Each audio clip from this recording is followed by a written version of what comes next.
Buenos días a todos. En primer orden, agradecerle a Presid por la confianza que tiene, en cabeza de Pilu Giraudo, que debe estar por ahí. Gracias, Pilu, por la confianza de tenés y Pedro en la pastelera.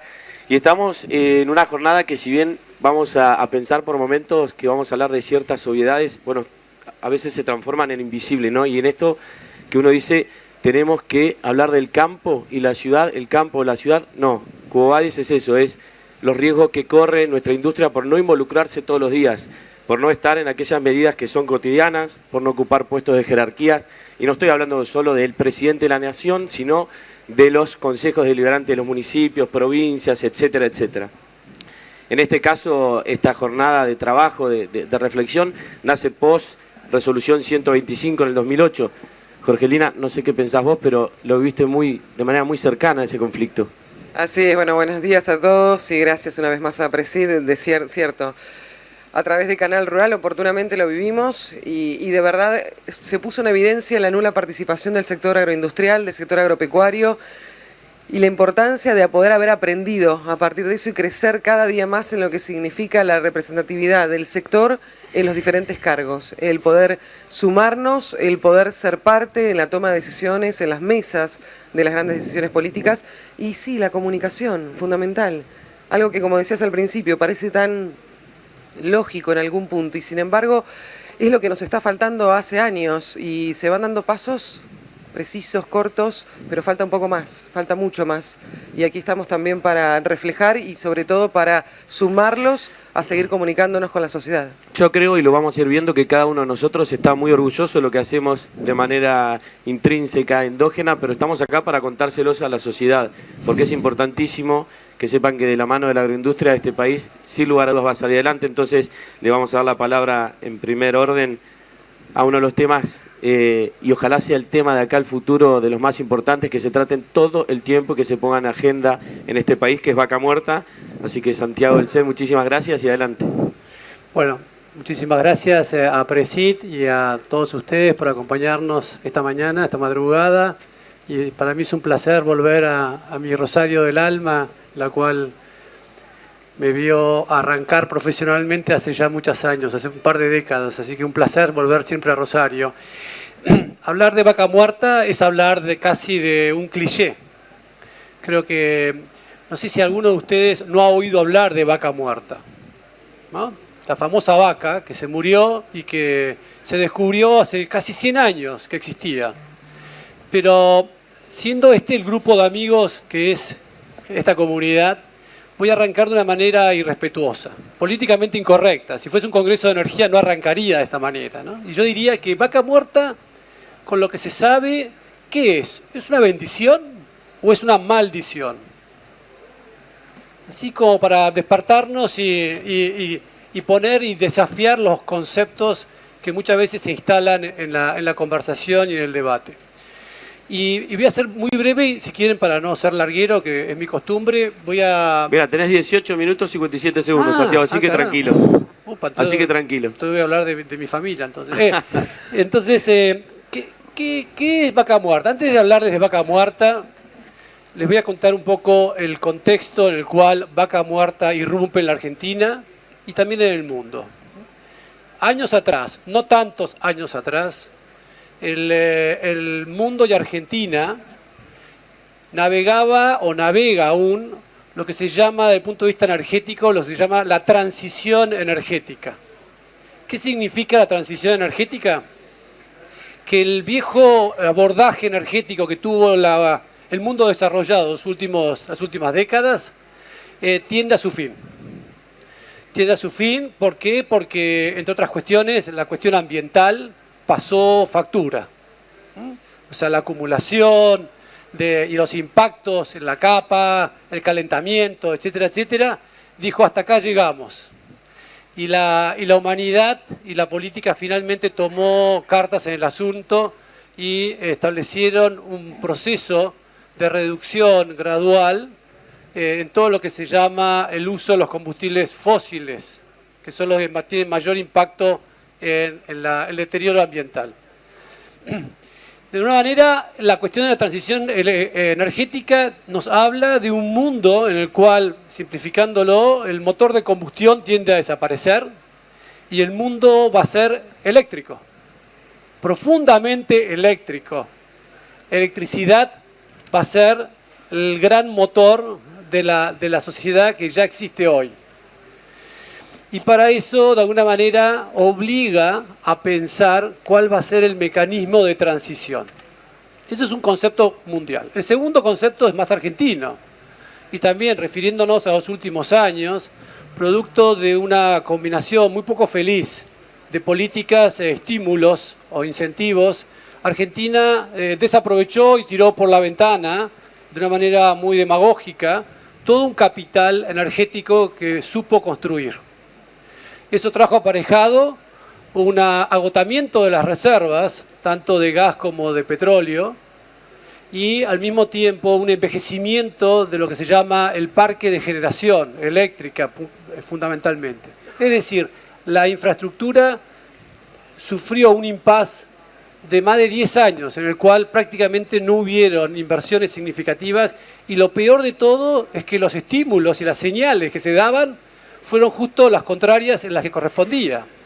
De manera tal que tuvimos dos grandes efectos que Javier me va a corregir adecuadamente. La primera, tuvimos un impacto fiscal notable, ¿no? O sea que gran parte del déficit fiscal primario, etcétera, etcétera, fue producto del despilfarro y la necesidad de subsidiar a consumidores como el que les habla, el cual recibió durante 10 años una tarifa eléctrica disparatada, absurda, ya todos lo recordamos, no hace falta entrar en detalles.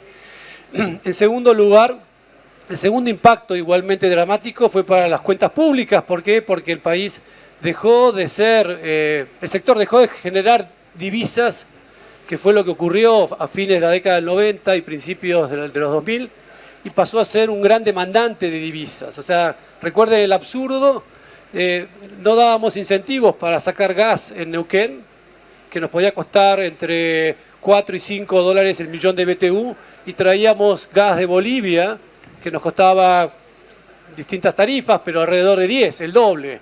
Y lo que era peor, traíamos gas natural licuado a 15 dólares. O sea que esa era la lógica económica que primó en la Argentina en ese contexto. Ese contexto, a su vez, entonces, ese era el momento en el cual comienza a hablarse de vaca muerta. Y vaca muerta, como ustedes ya bien saben, es un yacimiento o es una estructura geológica. No soy geólogo, con lo cual no me miren con cara de que no sé lo que estoy hablando, porque efectivamente no sé la estructura cómo es. Lo que sí sabemos todos es que es un descubrimiento de la década del 30 y del 40, o sea, casi ya tiene 80 o 90 años su existencia, pero que a principios, en el año 2010 aproximadamente, comienza a ganar interés, no solo en la Argentina, muy marginal, sino en el mundo. ¿Por qué comienza a ganar interés? Porque son lo que se llaman yacimientos no convencionales. Para simplificar, en el viejo abordaje de la geología, el gas y el petróleo se encontraban en una suerte de piletones. Entonces uno tenía que encontrar esos piletones, perforarlos, pincharlos y extraerlos. Acá en la geología de lo que se llama no convencional, son rocas o arcillas que están empapadas de petróleo o de gas. Lo que hay que hacer es un proceso de fracking que se llama, en el cual se generan una serie de compresiones y explosiones, etcétera, etcétera, y se extrae. Entonces, esta nueva vertiente ocurre por las cuestiones obvias de avance tecnológico, por un lado, es decir, la tecnología adecuada para poder hacer rentables estos yacimientos sufrió, por supuesto, un beneficio enorme, y eso provocó que en primera instancia Estados Unidos pudiera liderar este proceso. Vaca Muerta es la tercera reserva mundial de gas no convencional y la quinta reserva de petróleo no convencional. Es decir, competimos en ese podio con Estados Unidos, con China y con Canadá. Para abreviar y acelerar, si bien estamos ahí y estamos un poco atrás de Estados Unidos en cuanto a su desarrollo, bastante atrás de Estados Unidos en cuanto a su desarrollo, sí tiene la ventaja Argentina de ser el segundo mejor alumno de la clase. El mejor alumno es Estados Unidos, ha logrado un desarrollo y un know-how sensacional, pero Argentina es el alumno predilecto. Y de alguna manera, entre esa condición y la condición geológica que cuenta el yacimiento Vaca Muerta, que no es el único que tiene Argentina, pero es el más importante, Argentina de alguna manera resulta más atractivo que otros yacimientos no convencionales. Bien, ¿qué significa Vaca Muerta? Vaca Muerta en este contexto significa varias cuestiones. La primera y principal es que es una reserva que en términos cuantitativos, en materia de gas, representa el consumo de 200 años de la Argentina. O sea, no es que duplica o triplica, no son 5 años de consumo argentino, 200 años. Y en materia de petróleo, es una cifra tan astronómica que es difícil ponderar porque el consumo de petróleo en Argentina no deja de ser relativamente marginal en relación con el gas. Pero es un yacimiento de petróleo también, es una red de petróleo muy, muy importante. ¿Qué más significa Vaca Muerta al día de hoy? En sus, digamos, 10 años de desarrollo, ha logrado varias cuestiones importantes. La primera y principal, logró revertir la balanza energética argentina. Es decir, de tener un déficit que en el año 2015 fue casi de importaciones versus exportaciones, de casi 5.000 millones de dólares, se calcula que este año no, pero el próximo año vamos a tener un equilibrio en cuanto a importaciones y exportaciones, por un lado. Por otro lado, es un clúster que hoy en día genera aproximadamente 100.000 empleos de alta capacidad. Por otro lado, también es cierto que todo esto se proyecta con inversiones que están teniendo todavía relativamente bajas. Estamos hablando de inversiones al año de alrededor de 5 a 8.000 millones de dólares, pero en tanto y en cuanto ocurran ciertas cuestiones, y la política tiene mucho que decir al respecto, y la política este fin de semana y las próximas semanas también, tiene mucho que decir al respecto, pero todas estas cifras van a pegar un salto descomunal. Es decir, estamos en la punta de un tobogán en el cual nos va a desafiar y nos va a lanzar al estrellato, digamos. Pongo algunas cifras para que queden en la cabeza. La primera es que este saldo exportable que ya comienza a generar Vaca Muerta, principalmente, bueno, en gas y en petróleo, en los dos conceptos, seguramente de acá a 5 a 7 años, en tanto y en cuanto ocurran las inversiones que deberían duplicarse, es decir, deberíamos hablar de más de 10.000 a 15.000 millones de dólares por año, es decir, 3 puntos del Producto Bruto debería significar Vaca Muerta solamente. Las exportaciones se proyectan que para el año 2025 perfectamente podrían representar en el orden de los 20.000 millones de dólares. Todavía no es el complejo agroalimentario argentino, pero se acerca peligrosamente en cuanto a el impacto en generación de divisas. El otro concepto que dejé pasar rápidamente, que no deja de ser importante, que es el hecho de esta distorsión en la cual me autorreferí, que es el haber subsidiado las tarifas durante 10 años con este populismo energético irresponsable, obviamente provocó el déficit que hablábamos del déficit en las cuentas fiscales. Este déficit se atacó de dos maneras distintas. Por un lado, obviamente reconociendo y sincerando las tarifas. Es decir, tarifas de esta naturaleza, fundamentalmente en el campo residencial y comercial, no eran sustentables, por supuesto. Pagar el 10% del costo de la tarifa final, en ningún país del mundo se puede dar ese lujo. ¿Puedo repetirlo, por favor? Cuando asumió este gobierno, la tarifa que pagamos nosotros a nivel residencial representaba el 10% del costo de la electricidad. El 90% era subsidios de los más pobres a los más ricos. El subsidio que Javier lo va a explicar mejor, que se llama la inflación. Inflación. No voy a hablar de eso. No, hoy no. Y la inflación es el gran subsidio del pobre hacia el rico. Entonces, ¿qué pasa? ¿Cómo se aborda el problema? Bueno, sincerando las tarifas, que fue lo que pasó, que todos sufrimos porque tuvimos que readaptar la billetera en cuanto a qué asignar nuestros recursos. Pero por otro lado, es igualmente importante lo que se llevó adelante, se llevó adelante dos políticas por parte del gobierno muy felices. Por un lado, incentivar la producción de yacimientos como el de Vaca Muerta, que pueden proveer el combustible que antes importaba. O sea, antes importaba combustible a 10, ahora lo podemos proveer a 3. Olvídense de la métrica, es lo mismo. Y el combustible es la mitad del costo de la tarifa eléctrica. O sea que fíjense en la incidencia que tiene el contar con combustible, pero aparte combustible barato, no combustible caro. Entonces, por un lado, se logró eso. Se dejó de importar fuel oil para consumir durante el invierno y se está produciendo gas para evitar el combustible líquido, que es contaminante y es carísimo. Y se deja de importar el gas natural licuado para traer el gas del sur de Vaca Muerta. En segundo lugar, es la cuestión de lo que se llama el parque de generación, es decir, cuál es la herramienta que utilizamos para transformar gas, en este caso, en electricidad. Y eso es donde justamente, y tengo la experiencia de que nosotros estamos protagonizando, de traer tecnología de última generación para lograr que la eficiencia térmica pegue saltos cuantitativos de enorme envergadura. Entonces, abreviando, para que lo puedan compartir con sus familias, tenemos que en el escenario previo nos costaba fiscalmente una fortuna, nos costaba muchos dólares y en lo que se llama la unidad de medida eléctrica, lo simplifico, el megawatt hora, estaba arriba de los $100.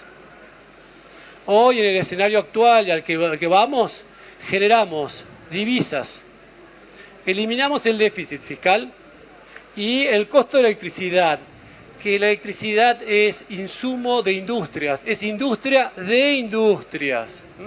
Si tenemos electricidad económica, tenemos industrias competitivas, tenemos comercios sustentables y por supuesto tenemos mejor calidad de vida. El costo de más de $100 el megawatt va a llegar a $40 el megawatt.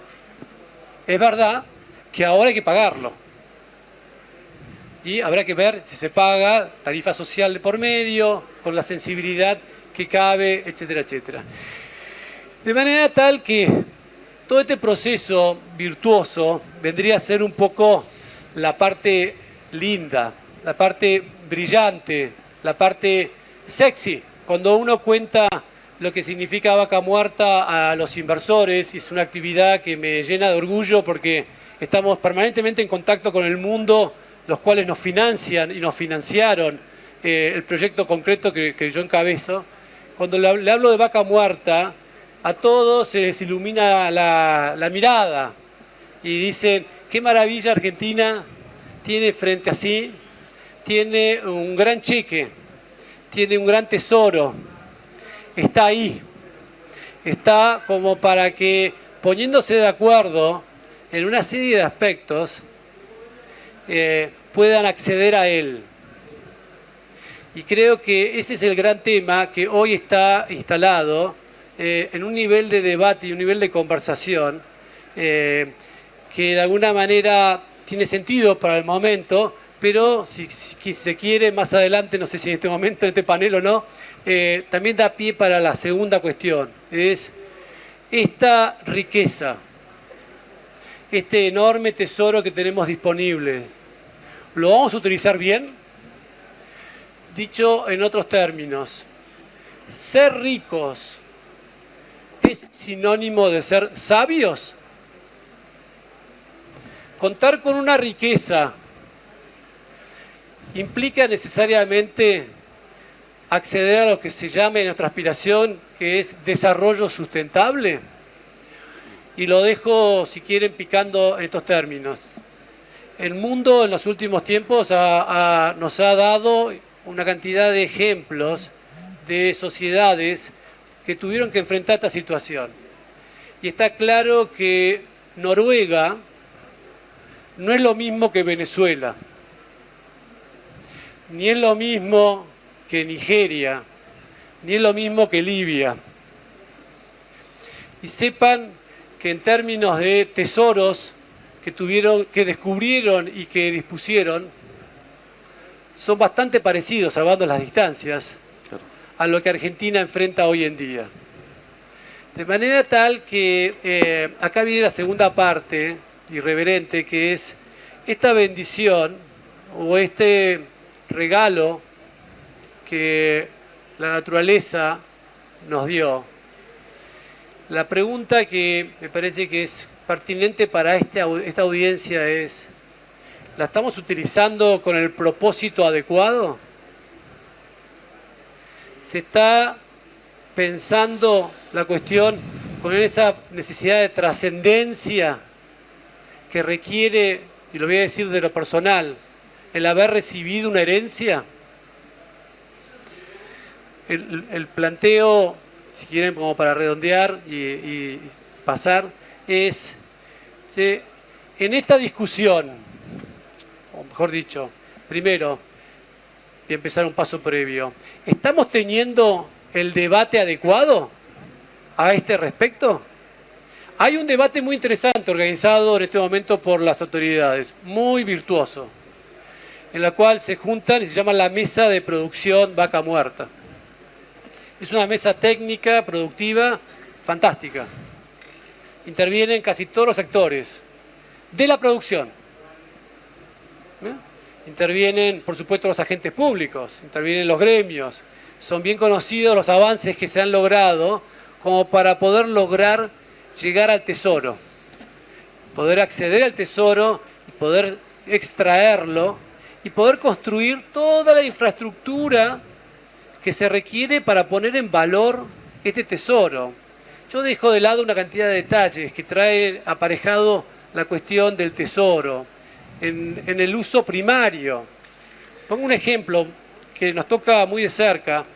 Nosotros cometimos un disparate, un pecado imperdonable a principios de los 2000, que fue desconocer acuerdos y contratos con Chile.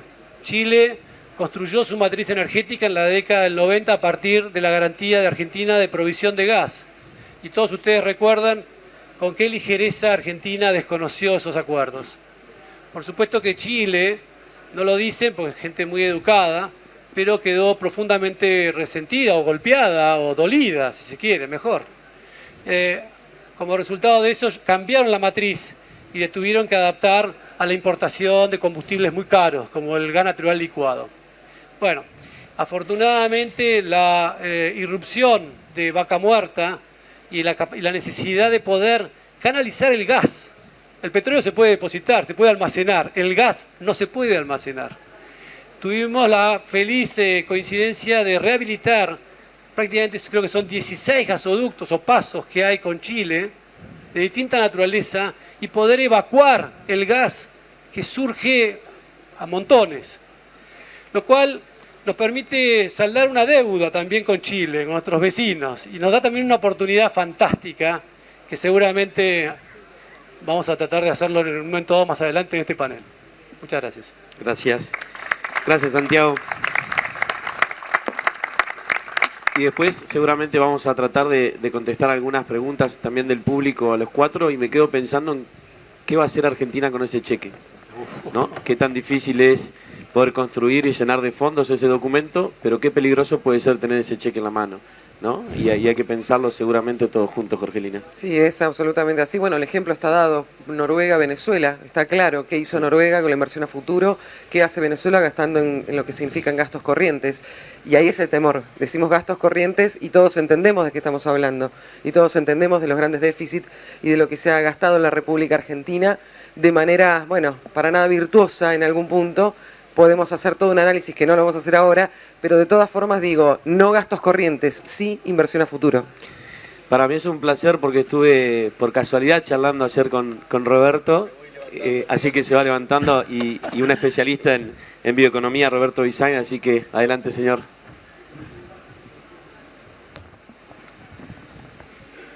No sé dónde está esta... Ahí nos va a ayudar Pilu, seguro. ¿Me ayudas? Bueno, mientras tanto agradezco si me ayudan para poner el power, que no sé dónde quedó. Ahí está. Espero invocarlo. Bueno, muchas gracias por la invitación. A mí me toca hablar de la herencia 2. O sea, nosotros recibimos la herencia biológica también. El sol cordobés, la genética, la peperina y varios recursos naturales.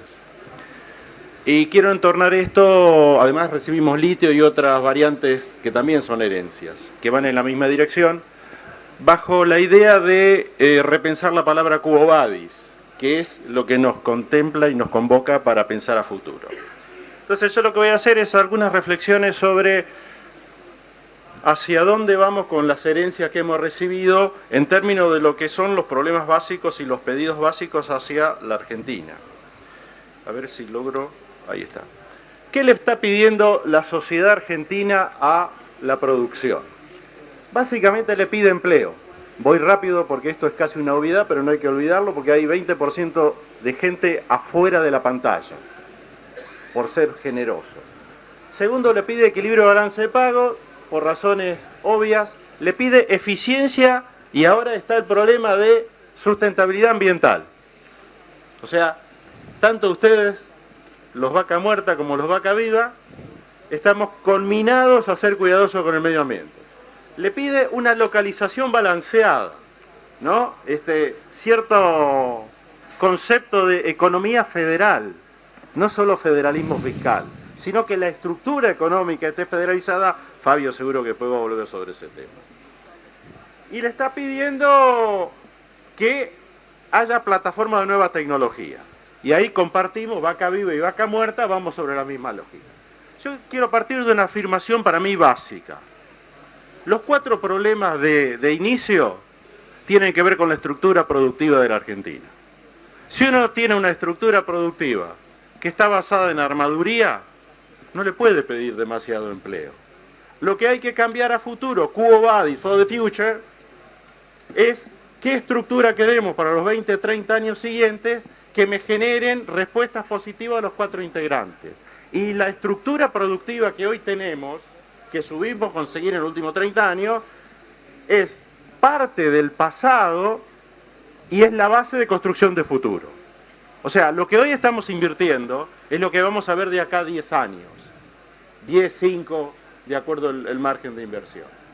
Y lo gracioso del caso es que parece que la historia es media irónica con la Argentina, para no decir del todo. Porque este mismo tipo de problema, cuando yo empecé a estudiar acá en la Facultad de Aeronómica, hace 30, 40 años atrás, me decían, el problema es balance de pago, el problema es energía y el problema es bienes de capital. Y tenemos que armar una estructura en base a darle respuesta a ese tipo. Y entonces nació la idea fantasmagórica del desarrollismo, más nacionalista, menos nacionalista. Y la historia es tan irónica para Argentina que hasta los apellidos se repiten con 2 generaciones saltando. No voy a hacer nombres por razones de decoro, pero creo que nos entendemos. Entonces la pregunta es, ¿cómo va a ser el desarrollismo o cómo imaginamos el desarrollismo del siglo XXI y cuál es el aporte de vaca viva? El de vaca muerta, Santiago lo tiene claro, y agradezco la presentación, sino cuál va a ser el aporte de vaca viva, y a mí me parece que ahí el concepto de bioeconomía cuadra bien. Para decirlo en 2 palabras, bioeconomía, envase el sol de Villa María en grano, póngalo en soja o en maíz, haga cracking del maíz, no molienda, cracking, porque de ahí sale etanol, sale dióxido de carbono, sale burlanda, de la burlanda sale animales, de los animales sale la bosta, de la bosta sale el biogás y hacemos la economía circular.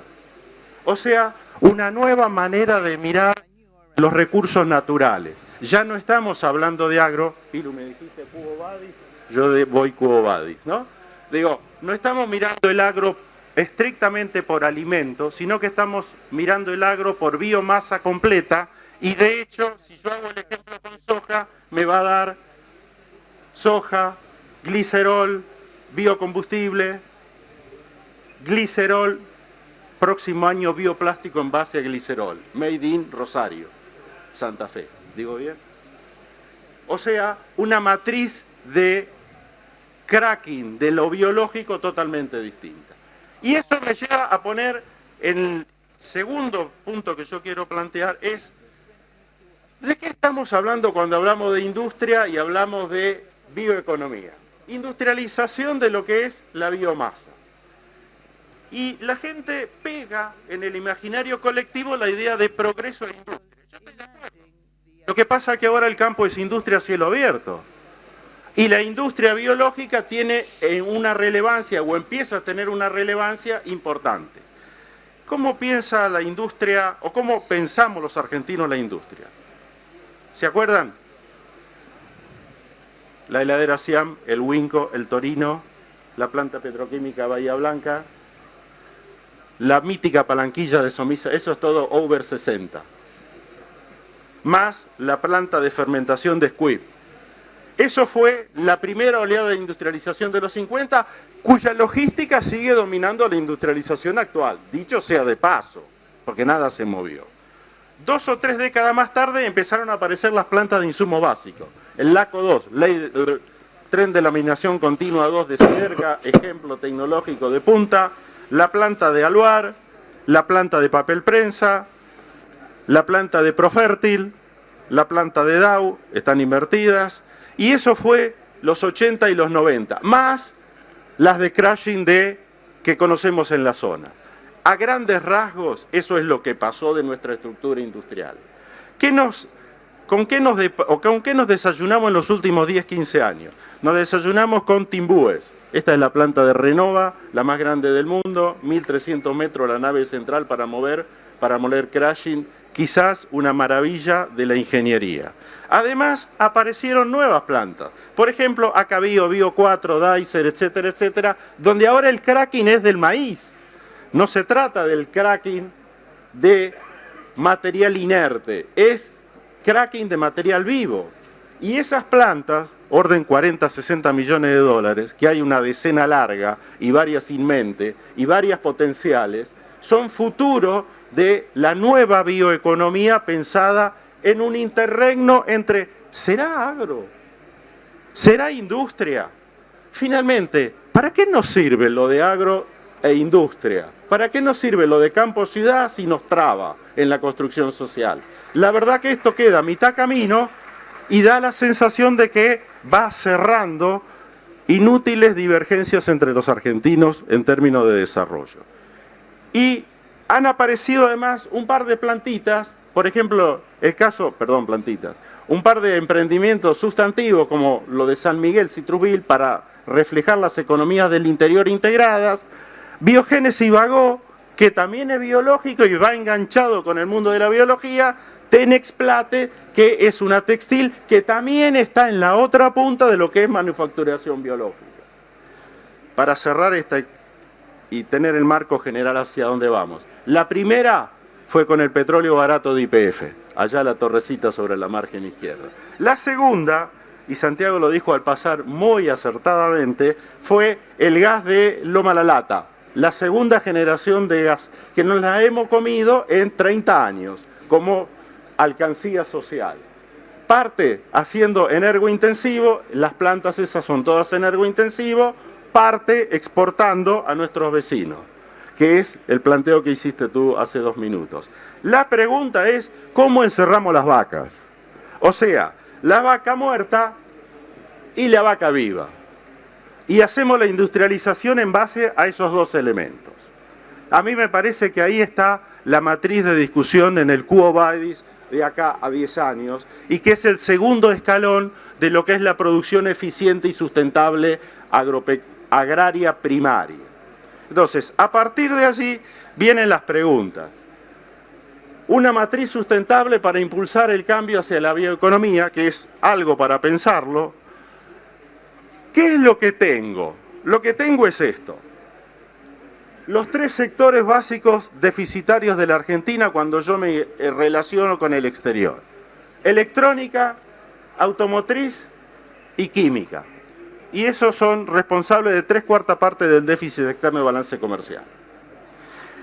Y como está armado en la Argentina, este tipo de lógicas está muy cerca de la armaduría.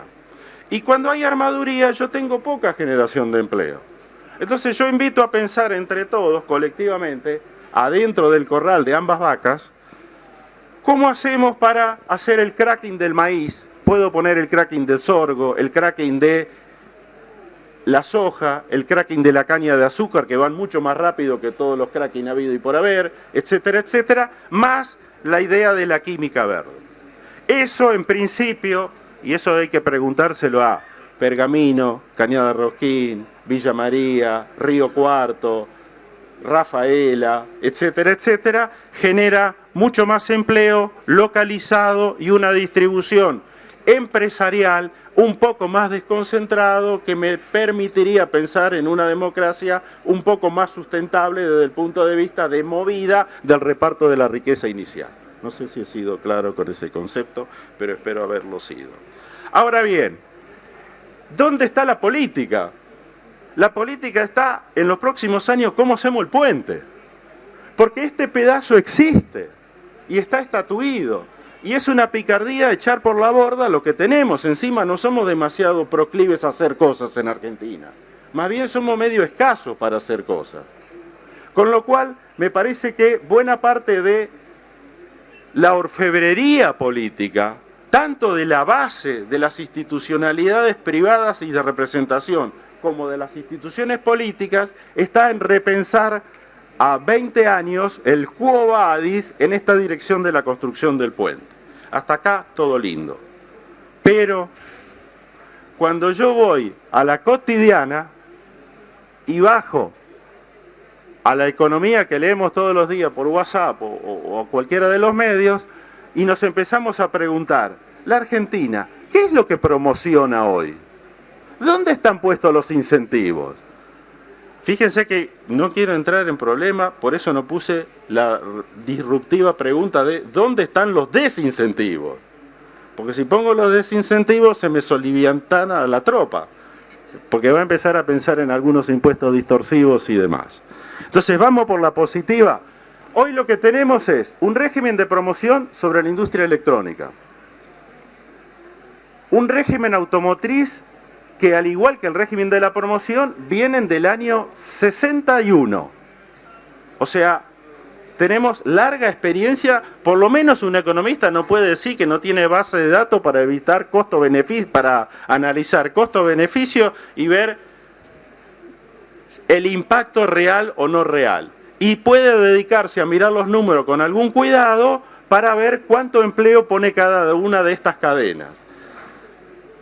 No quiero hacer publicidad, pero según nuestras estimaciones, la cadena de la soja está arriba de los 300.000 puestos de trabajo, aguas arriba y aguas abajo, y Santiago cuando hace la cuenta le va a dar lo mismo en términos que toma aguas arriba y aguas abajo que los sectores que están menos visibilizados como desde la sociedad urbana como empleadores son sectores o actividades completas o cadenas de producción completa que le están poniendo ocupación sustantiva. Después hablamos del color fiscal. ¿Está claro?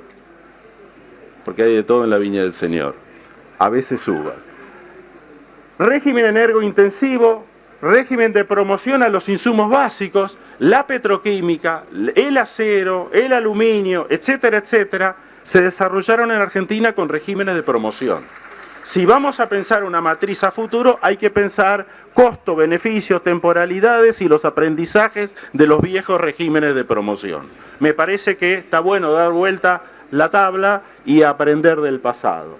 Están los regímenes de las 4 provincias relegadas, de las cual nadie dice demasiado, San Juan, etcétera, etcétera, dando vuelta, y hay innumerable cantidad de prebendas horizontales.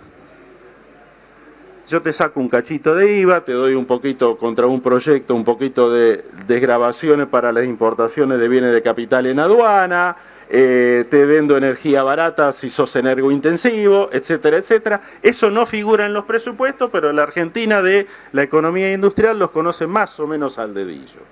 Y por último está el impacto o el impulso sobre las nuevas energías que tiene 2 patas. Renovar para lo biológico y vaca muerta por el otro lado. Queda litio ahí dando vuelta.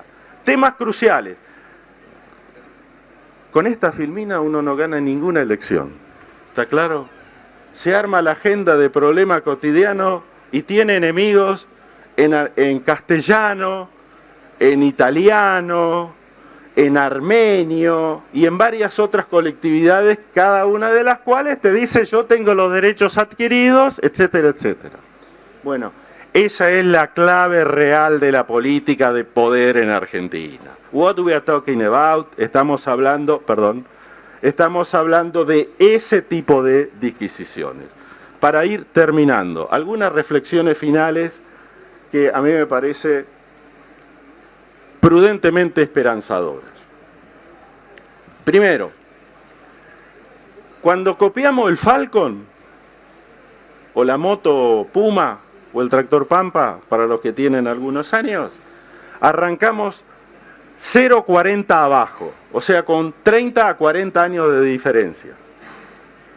Ahora en bioeconomía y en el cracking del maíz, yo no sé si no estamos cabeza a cabeza, pero que estamos en la primera B, perdón, en la NBA de Estados Unidos, estamos en la NBA de Estados Unidos.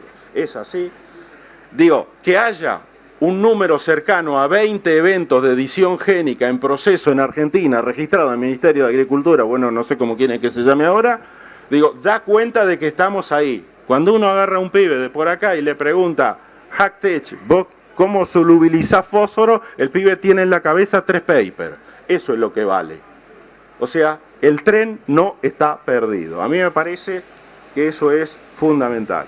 Segunda cosa, hay que alinear y coordinar al propio sector público antes de llamar al sector privado, porque interviene la provincia, interviene Nación, intervienen los municipios, y el señor que recibe el mensaje del otro lado a veces no sabe por qué ventanilla operar.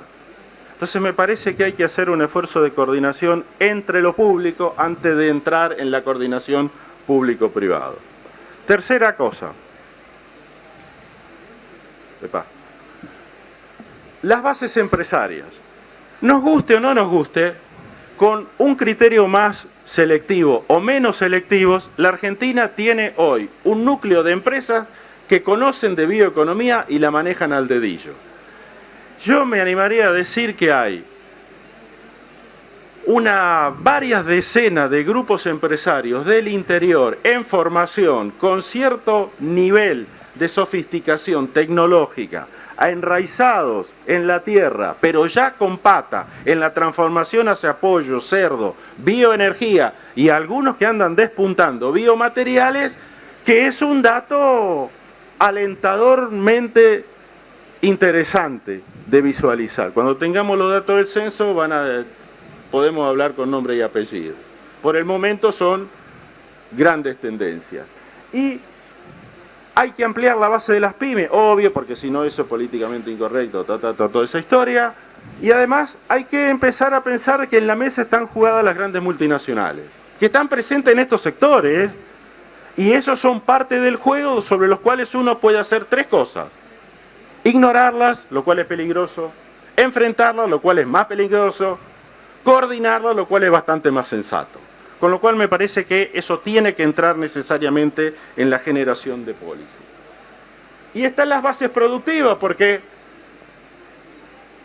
no me dejará mentir, acá hay caballero, de que hay una base biotecnológica interesante y que hay una base génica interesante. Es decir, Argentina tiene más de 2.000 cabañas y está registrando por centenares de variedades anuales y está empezando en edición génica, con lo cual acá la base productiva, como diría el gran filósofo del fútbol, la base parece ser que está. Y finalmente, y hay incipientes plataformas de producción, porque cuando el tipo te hace cracking del maíz, empieza a usar tecnologías que son usables en otros procesos biológicos de otros cultivos. O cuando hace selección por edición génica, lo hace transversalmente tanto en genómica vegetal como en genómica animal. Entonces ahora entramos ya en ganadería de precisión, además de agricultura de precisión. Gracias China, dicho sea de paso, ¿no? Por la demanda que genera esto. Último comentario, y ahí la verdad que tengo la pregunta, pero no tengo la respuesta, es ¿cómo va a ser la convivencia en el corral entre vaca muerta, vaca viva, vaca litio, vaca alpachón o cualquiera de esas? Pero lo que sí me parece que estamos en un principio de acuerdo básico es que hay que estar pensando en cómo generar encadenamientos aguas arriba, aguas abajo, porque el sentido final del ejercicio socialmente relevante es parir una matriz productiva mucho más diversificada. Muchas gracias. Le agradecemos a Roberto Bizán y antes de dar paso a la moderación y al próximo disertante les recuerdo que pueden hacer preguntas vía WhatsApp o vía mensaje de texto al teléfono 341-315-8191. El número va a aparecer en pantalla, pero también vale la pena recordarlo por esta vía. 341-315-8191 por WhatsApp, por mensaje de texto. Pueden enviar sus preguntas al cabo del panel, al final del panel. Si hay tiempo, se van a poder formular, los moderadores lo van a poder formular a los disertantes. Adelante, por favor. Vos sabés, Jorgelina, que estaba escuchando con atención a Roberto y entre vaca muerta, vaca viva y vacas, espero que Argentina, y lo digo graciosamente o trato, no se tome vacaciones con estos temas, porque la verdad es que mencionaste oportunidades enormes y me acuerdo cuando hablabas de edición génica en cualquier tipo de industria. Y hace poquito anunció un paso al costado Gerardo Bartolomé, que sabe mucho de esos temas, de GDM, Grupo Don Mario, una industria absolutamente importante para Argentina, y la última inversión realmente interesante la tuvo que hacer en Brasil, porque Argentina no cuenta con una ley de semillas coherente, nueva, moderna, atrevida, transgresora, y podríamos seguir mucho de eso. Estamos hablando de una inversión de 50 millones de dólares y... En cuanto a edición génica, Argentina tiene hoy una enorme oportunidad, porque, y hablaste de China también, porque parece ser que no va a entrar en lo que son los protocolos y procesos de transgénicos, con lo cual Argentina también tiene un changüí, si se quiere, por muchos años para volverse un foco de creación en eso. ¿No, Jorgelina? Sí, absolutamente, y habrá que seguir por ese camino, y habrá que seguir observando. Eso de la bioeconomía, que estamos en la NBA, me encantó. ¿Será porque toda la adolescencia jugué al básquetbol? Y lo cierto es que sí. Y lo cierto es que... No lo sabía, Javier. ¿No?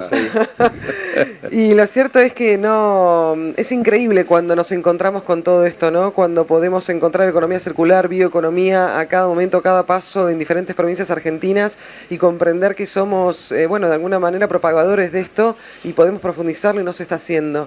Y ese es el camino, así es que vamos por eso. Bueno, ¿seguimos? ¿Adelante? Adelante. ¿Me parece bien? Usted. Emprendedurismo con el señor Juan Barrero. Bienvenido, Juan. Bueno, muchas gracias.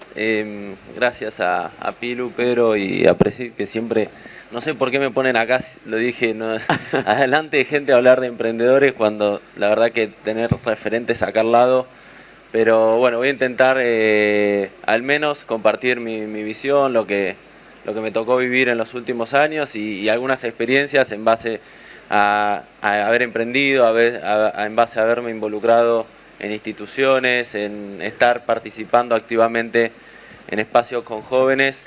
Ya no tan joven, como digo, ya estoy queriendo salir para que no me retiren, pero tratando de dejar lugares a los centennials, que los millennials nos vayamos ya retirando y empezar a dar lugares a los centennials, pero... Mirá, tenés en la tribuna a Alicia Siciliani, la ministra, que te dice vamos que a seguir involucrados. En cualquier momento empieza la silbatina, te aviso. Totalmente en desacuerdo. Seguiremos involucrados, pero no también hay que dar lugar también a nuevas generaciones. Están surgiendo y piensan ya diferente a nosotros, a los millennials, a los baby boomers, a los centennials. Creo que bueno, esto de espacios colectivos, de Cubo Buddies, requiere que nos miremos todos juntos en una mesa y con las realidades de todos, ¿no? Y con los aprendizajes y las experiencias y los estilos de cada uno. Pero bueno, no tenía preparado dar como una presentación, pero voy a tratar de ordenar un poco las ideas. Cuando hablamos de emprendedurismo, podemos hablar para mí es una actitud, ser emprendedor. Tiene que ver con un estilo de vida, de cómo nosotros afrontamos nuestra vida, cómo vemos las cosas, cómo vemos el mundo. Y tiene que ver con puede ser una ama de casa, puede ser yo, que soy un contador, o puede ser una persona dentro de una empresa o alguien en el sector público. Creo que la actitud emprendedora tiene que ver con detectar problemas y apasionarte con esos problemas y empezar a ir atrás de la resolución de esos problemas, y a pesar de ahí ser en donde entra la resiliencia, la aceptación del fracaso, aprender esto que hablábamos de aprender y no volver en la 125. Bueno, el emprendedor es esa persona que todo el tiempo atrás de esa solución, como lo hace APRESID y como lo hacemos todos nosotros en nuestras vidas. Creo que acá me toca hablar de emprendedores, pero hay gente que emprendió mucho más y la verdad que para mí emprender tiene que ver con eso, con la resiliencia. Y también que cuando hablamos del emprendedor por ahí más empresario, cuando armar una empresa, no es para cualquiera. Creo que es muy difícil el camino emprendedor de armar una empresa y de llevarla adelante. Requiere muchísimo esfuerzo y requiere sobre todo estas capacidades de resiliencia y de estar todo el tiempo dispuesto a fracasar, dispuesto a frustrarte, dispuesto a estar triste, dispuesto a saber que las cosas no te salen. Y en base a eso es también lo que yo he vivido, digamos, hace 10 años que vengo tratando de hacer cosas, tratando de generar valor en donde me toque estar, pero también el camino te enfrenta a un montón de dificultades y creo que no todas las personas primero estamos dispuestos a afrontarnos a esos fracasos, a esos miedos, a esa frustración de estar todo el tiempo fuera de la zona de confort, en donde uno, digamos, lo siente, a veces siente solo, el emprendedor muchas veces siente solo. Pero bueno, eso por un lado, creo que no todos pueden ser emprendedores y no todos quieren ser emprendedores por una cuestión de enfrentarse a eso, aunque deberíamos, creo que si hablamos de la educación del futuro, que se habla de que la educación tiene que ir a la simulación, a las capacidades emprendedoras, deberíamos, si realmente queremos una Argentina que progrese, que incluya, que se desarrolle, deberíamos generar más de estas capacidades. Y por el otro lado, creo que para emprender también se requiere cierto contexto. A mí me tocó emprender en un contexto en donde lo peor que me podía pasar era ir a trabajar al estudio contable de mi papá en Trenquelauquen, con lo cual el peor escenario era eso. Entonces mi contexto era más favorable que el de muchas otras personas y también, bueno, tuve la suerte de haberme rodeado de buenas personas. Cuando empecé a emprender, uno de los ejemplos, empecé a estar cerca de Darse Cuenta, que me acuerdo, escuché una charla de Santiago en su momento, hace muchos años, lo veo a Fabio, bueno, lo veo a Pilu, a mucha gente que me abrió y me empecé a sentar al lado de gente que me empezaba a enseñar. Y creo que emprender es muy importante darte cuenta de estar rodeado de ciertas personas que te enseñen todo el tiempo.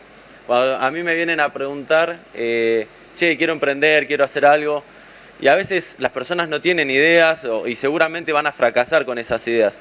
Pero uno de los caminos importantes muchas veces es decir, bueno, anda a trabajar con algún otro emprendedor que ya haya fracasado y que te pueda enseñar todos esos aprendizajes para poder achicar ese camino. Volviendo un poco a ese camino de Darse Cuenta, cuando yo empecé a estar en el agro y empezar a trabajar con el agro, se dice que uno es el promedio de las 5 personas con la cual más gasta su tiempo, ¿no? Es decir, con las 5 personas que más dedico mi tiempo en mi día, en mi vida, soy un promedio de todas esas 5 personas, con lo cual la elección de una persona cuando querés emprender y cuando querés superarte, que en base emprender es superar un obstáculo, resolver un problema, y tiene que ver con personas que te puedan enseñar. Entonces, mientras vos más quieras estar con personas que te puedan superar, que te puedan enseñar, es mejor. Si nosotros estamos en un contexto en donde las personas no tienen incentivos, donde las personas no se preocupan por aprender, por estudiar, por progresar, es probablemente que tampoco podamos progresar. Entonces, esto es lo que se empieza a llamar ecosistema, ¿no? En donde tenemos que fortalecer los ecosistemas y de alguna manera eso es lo que va haciendo que las oportunidades o las ideas y los locos que tienen ideas para resolver esos problemas empiecen a tener un contexto en el cual apoyarse, contenerse y sobre todo acceso al conocimiento, acceso al capital, fundamental para la creación de cualquier empresa. Juan, voy a romper un poquito el protocolo porque me parte la cabeza una pregunta. Vos sabés que para mí emprender no hay edad, y si observabas la mirada de Santiago salió al mundo a buscar un bono, corregime, más de 600 millones de dólares o algo parecido, un montón en realidad, y se le iluminaba la mirada, era realmente, podías ver hasta un chico de 25 años saliendo de la facultad con su primer proyecto. Y esto lo quiero linkear con que ser emprendedor, y te pregunto, en realidad yo lo creo, ¿no? Digo, tenés que tener un montón de habilidades, esfuerzo, trabajo, conocimiento, estudio, habilidades, esfuerzo, trabajo, conocimiento. Digo, porque si no, parece ser que emprender es una moda y que cualquiera puede emprender. ¿Cuál es tu opinión con eso? No, hoy, digamos, está visto como emprender, por eso digo, emprender no es para cualquiera. No es para Mostramos cualquiera. mucho a los emprendedores, claro, desde obviamente Silicon Valley, las tecnologías exponenciales, los unicornios, pero eso no es la realidad de todos y no es, por eso influye mucho el contexto. Ahora, el contexto también depende de uno. Yo puedo estar en Jujuy, en Tierra del Fuego, y generarme ese contexto. Hoy el mundo nos abre oportunidades. Nunca fue tan fácil crear una empresa, nunca fue tan fácil conectarse con el mundo, nunca fue tan fácil acceder al conocimiento, al capital, como antes en la historia. O sea, nosotros estamos en un momento en donde, por ejemplo, yo hago servicios profesionales. Mi papá nunca se hubiese pensado internacionalizar su estudio contable de Trenquelauquen, ni siquiera llegar al país, digamos. Hoy, digamos, no hay límite, entonces eso, cada vez emprender es más fácil.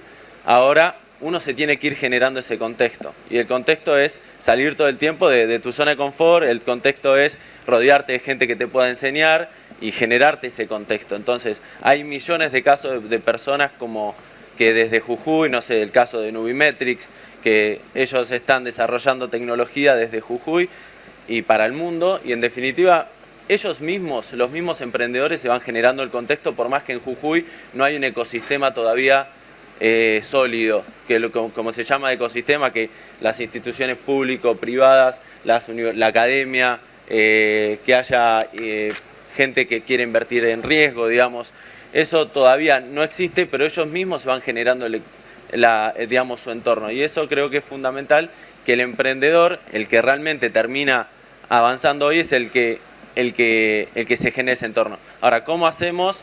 La pregunta es cómo Argentina puede generar mayor entorno para que eso pueda pasar, y eso tiene que ver con un montón de limitantes que tiene hoy la Argentina, que tiene que ver con reglas de juego, con presión fiscal. O sea, si vamos a la presión fiscal, si yo voy a desarrollar mi empresa en una economía globalizada, la presión fiscal juega un papel fundamental en la competitividad. Entonces, si yo compito con otros jugadores de otros países del mundo, en definitiva la presión fiscal me juega a favor o peor. Y en definitiva el emprendedor va a poder crear su empresa en otro país, porque cada vez es más fácil eso también. Entonces yo, como emprendedor argentino, si la Argentina no te da el contexto, en verdad entre todos no nos preocupamos por generar ese contexto, difícilmente podamos generar ese desarrollo para la Argentina.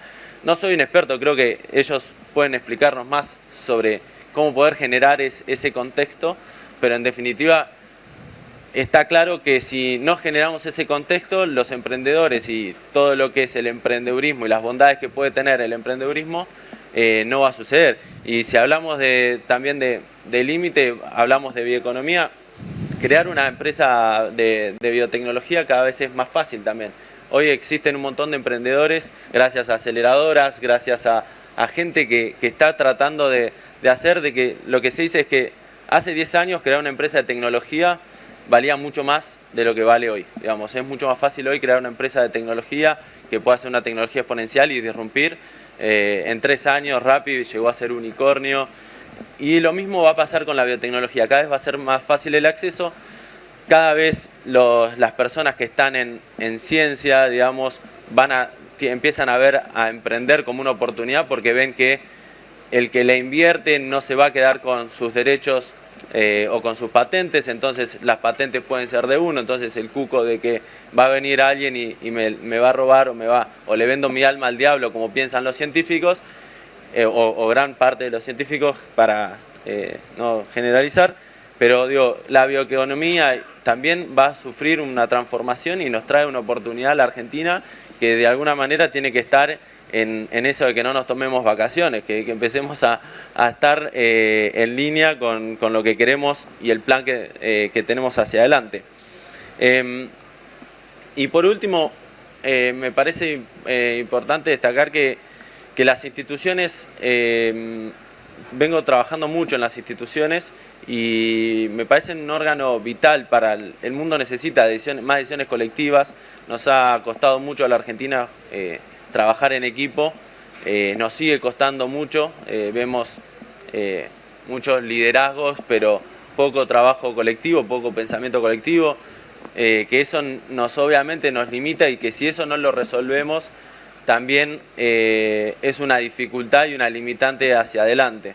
Entonces las instituciones son un lugar en donde Santiago y yo, por ejemplo, podemos estar en la Asociación Cristiana de Dirigentes de Empresa y nos podemos conocer haciendo, y eso te permite construir confianza con esas personas, y que al futuro, cuando vos tenés esa confianza, podés empezar a generar esa visión colectiva, porque sabés, por más que pensemos diferente, podemos saber cómo nos conocemos mutuamente. Entonces, hasta que no te conoces, hasta las instituciones son el espacio para conocerse con los demás y generar esa visión compartida, esa visión hacia dónde queremos ir.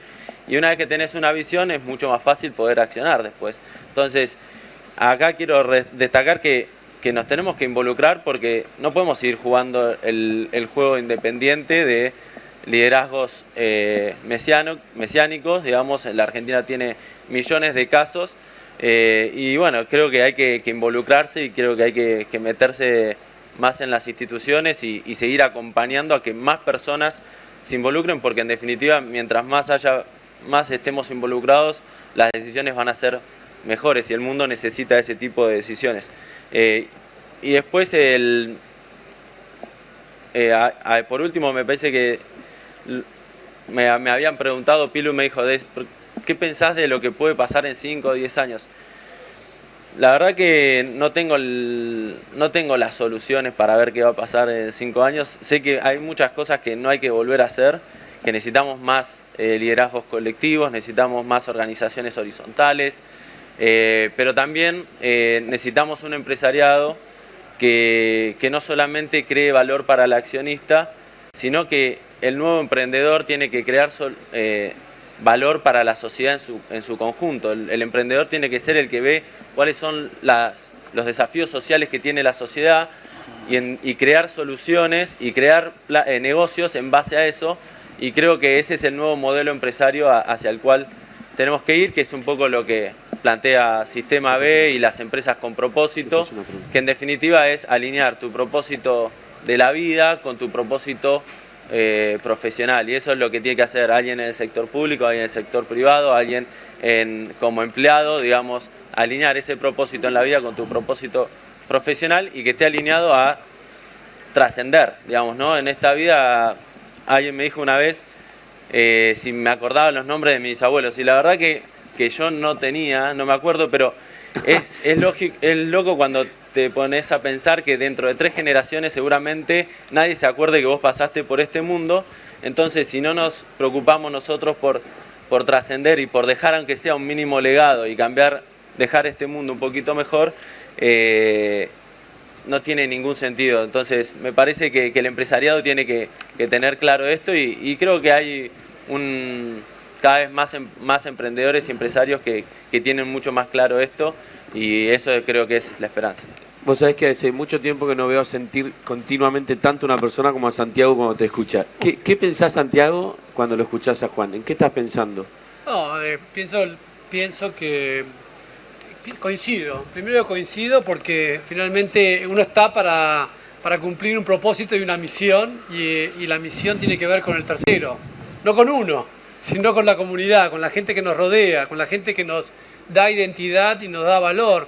Con lo cual no tengo más de coincidencia, y aparte me emociona un poco porque finalmente son temas que por alguna razón o por muchas razones de orden cultural en la Argentina no se debaten tanto, y deberían tener mucho más presencia de la que tienen, ¿no?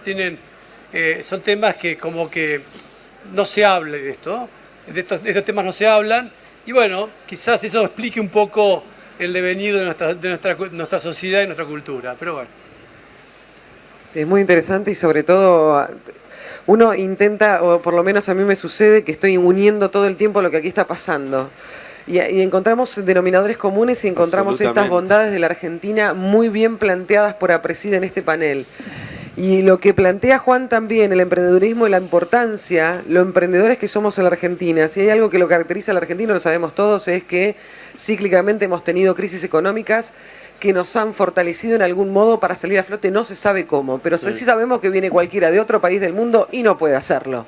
Y esto es una realidad, y no sé si nos podemos sentir orgullosos, pero por lo menos valorarlo, darnos cuenta, hacernos cargo y también resolver todas aquellas falencias que tenemos. En el caso del emprendedurismo, mencionaba Santiago de hacernos los tontos, que a veces sucede también, rescatar lo de Juan en torno a, bueno, esta actitud que ponían en relieve ustedes, no cualquiera puede emprender. Es también parte de hacerse cargo, pero sí entender lo que decía Juan en torno a mucho liderazgo, poco trabajo colectivo. Con lo cual empecemos a pensar en emprender en conjunto. Creo que ahí va la cosa.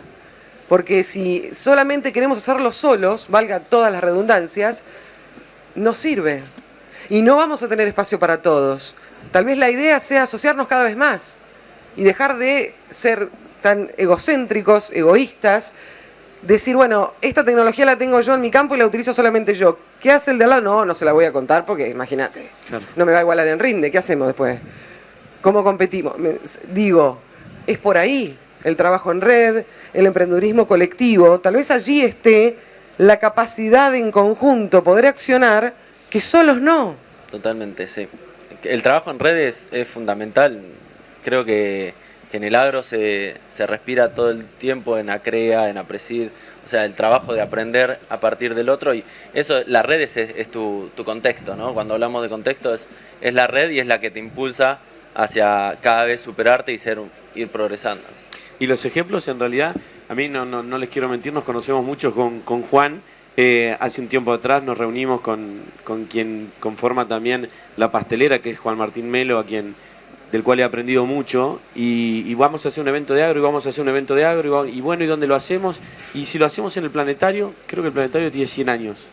Nunca se había hecho en Capital Federal un evento de agro en el planetario. Y empezamos con algunas cuestiones pero es muy capital, y mira, si viene el ambientalista, pero hagámoslo si vamos a comunicar algo virtuoso, hagámoslo. De eso salió, lo juro, entre interactuar, mate, y salió esa idea, y la verdad que nosotros particularmente nos sentimos orgullosos por eso. Eso es emprender, por más que yo no tenga 20 años, y vos tampoco, Juan, 35, pero bueno, ¿no? Es joven igual. Pero bueno. Joven y lindo, sí es cierto. Sí, es guapo. Lindo no lo dijiste, ¿no? Sí. Okay. No, pero un beso a tu novia, que debe estar por acá seguramente. Javier González Fraga, presidente del Banco Nación. ¿Vamos por él? Llegó el momento del orden. Y claro, de esto me encanta, porque yo lo veo a difícil. Javier y es la siguiente, pero dicen, esto no es tan fácil, esto no está tan claro. ¿Cómo financiamos el emprendedurismo ahora? Bueno, muchas gracias a Presid. Quiero empezar primero felicitándolos por los 30 años. Qué linda edad, ¿no es cierto? Pero así como te digo, qué linda edad, los 30 años, Juan, te digo, yo dejé el Banco Central en el 41, cuando tenía 41, y a los 42 me puse a hacer dulce leche e hice un ruido bárbaro.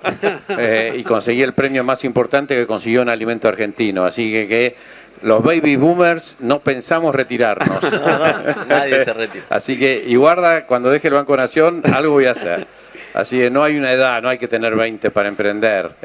Lo que hay que tener es mentalidad para emprender. Esto creo que es lo más importante, incorporar las redes, que es lo actual, y esta tecnología y todo eso, por supuesto, adaptarte al mundo, pero emprender no es un tema de una edad.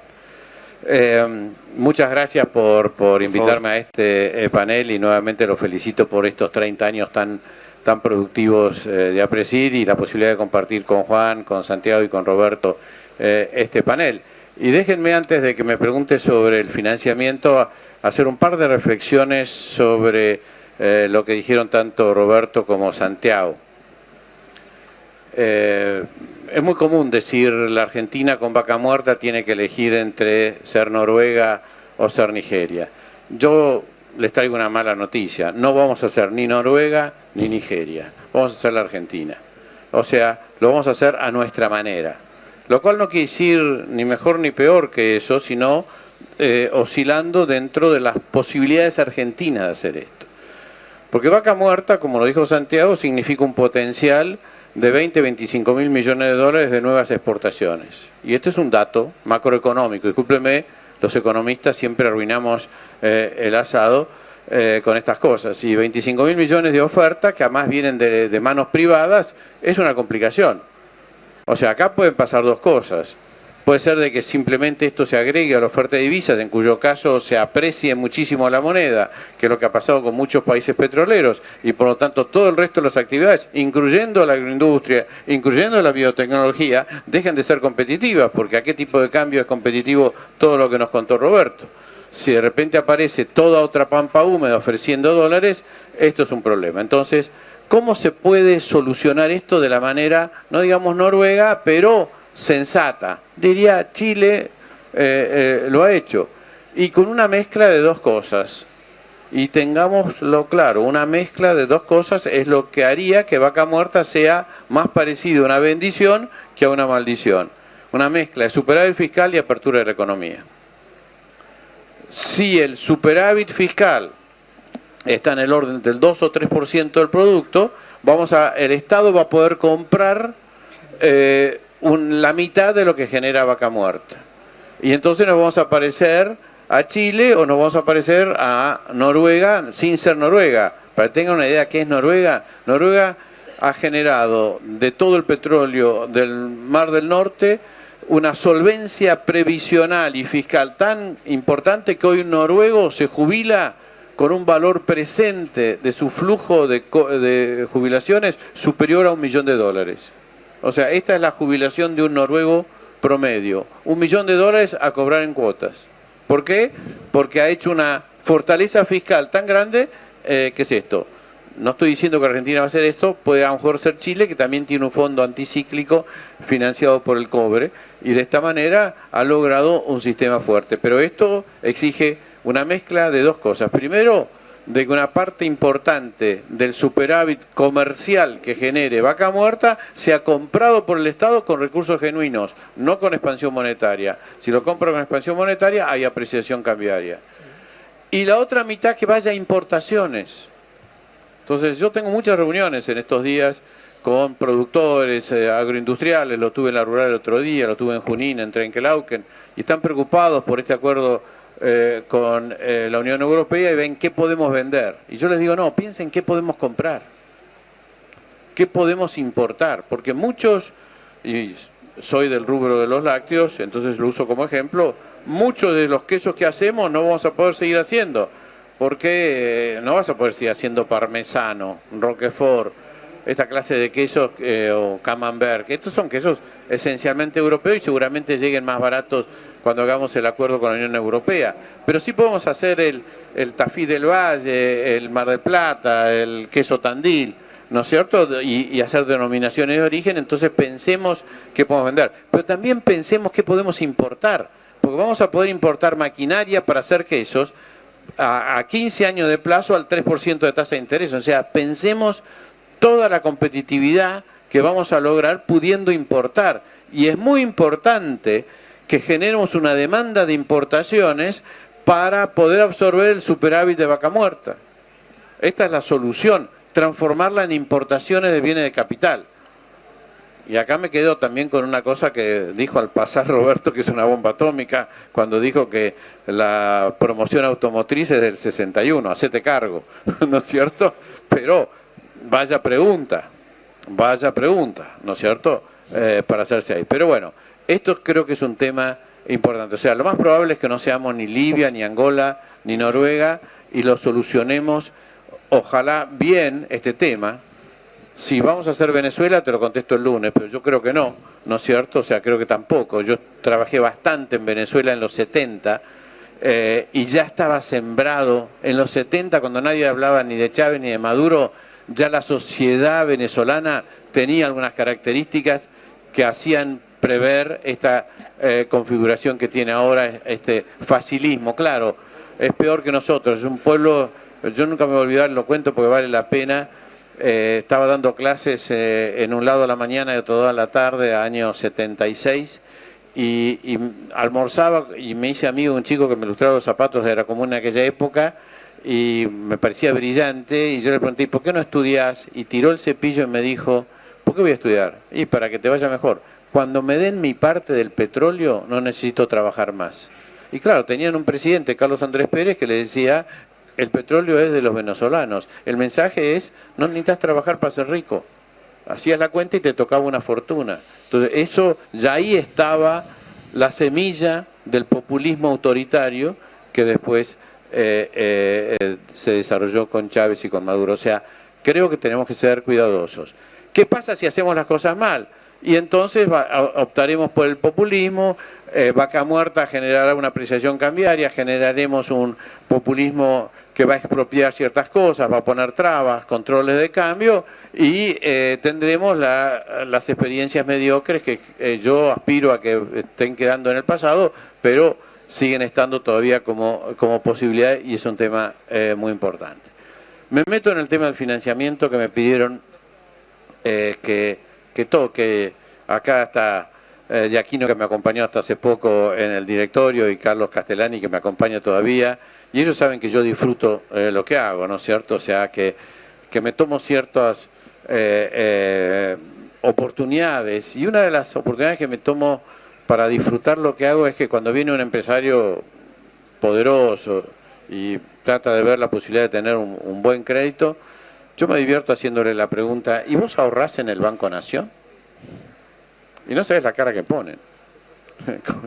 Porque me preguntan, ¿cómo se te ocurre preguntarme si mis ahorros están en el Banco Nación? Porque yo la siguiente cosa que le digo, ¿por qué no se te ocurre pedirle un préstamo donde pones tus ahorros? Y esto es válido para el banco y es válido para el país. Porque el problema de la Argentina es que las tasas de interés son las que son, no por culpa de Guido Sanleris o por culpa del ministro o por culpa de un polígono. Son las que son por todos nosotros que en conjunto como sociedad decidimos tener el 80% de nuestro ahorro en el exterior. Entonces, si nosotros tenemos el 80% de nuestro ahorro en el exterior, la oferta de préstamos en pesos va a ser escasa y cara, salvo excepciones que son limitadas y duran poco. En general, la oferta de préstamos en pesos va a ser limitada y cara porque los argentinos decidimos ahorrar en el exterior. Y no les estoy echando la culpa, estoy describiendo una situación.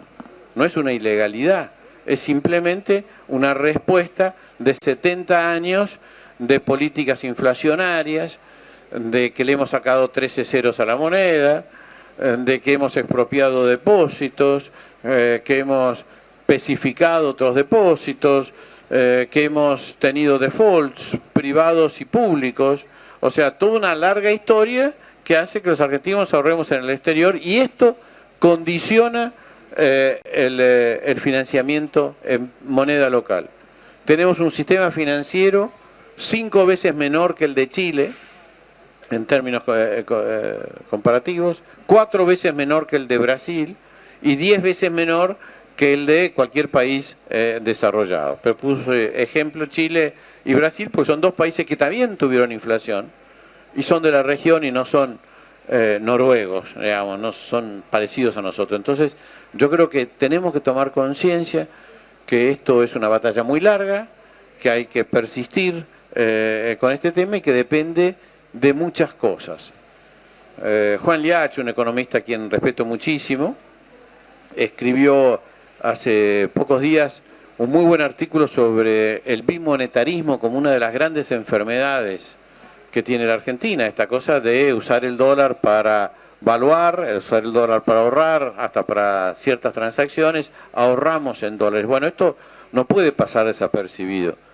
No estoy diciendo que hay que traerlo a la fuerza, porque sabemos que esto no funciona. Creo que un paso muy importante fue el blanqueo, porque por lo menos lo exhibimos, no lo trajimos, pero lo exhibimos.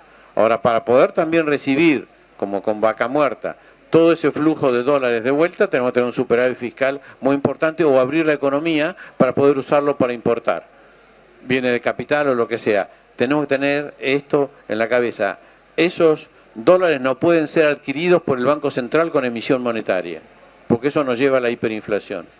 Tienen que ser adquiridos o por el gobierno a través del superávit fiscal, por el Tesoro, o ser usados para importar. Hay una tercera alternativa que los argentinos hemos usado muchas veces, pero que no es la solución. Es crear un caos suficientemente grande para que la gente quiera huir los capitales. Entonces te generas una demanda de dólares porque simplemente hay ganas de dejarlos afuera. Pero eso no es la solución, eso es seguir en la mediocridad, en la decadencia y en la pobreza. Ahora yo me preguntaba, sobre este bimonetarismo con el cual hemos convivido, y lo tenía anotado para que se lo pregunten a Santiago Cobrador, que está ahí en cuarta fila y de que va a cerrar toda esta mañana.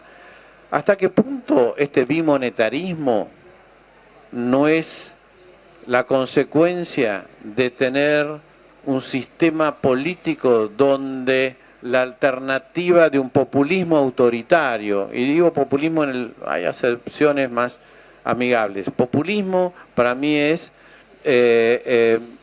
la solución política insostenible que parece aceptable en el corto plazo, pero que es insostenible en el largo plazo, y que es vivir más allá de tus recursos, que es típica de un país que se autodefinió como un país rico y que cree que puede vivir más allá de sus recursos. Y autoritario es cuando, si esto no funciona, en lugar de corregirlo, expropio. Te limito la libertad, te manoteo, te pongo retenciones, trabas, etcétera, te persigo como para seguir alimentando la idea. O sea, un país que tiene como una alternativa de poder volver a caer en un autoritarismo populista, es un país que a lo mejor está condenado al bimonetarismo, a ahorrar afuera. Esto es un tema donde no lo tengo del todo claro y me lo estoy planteando.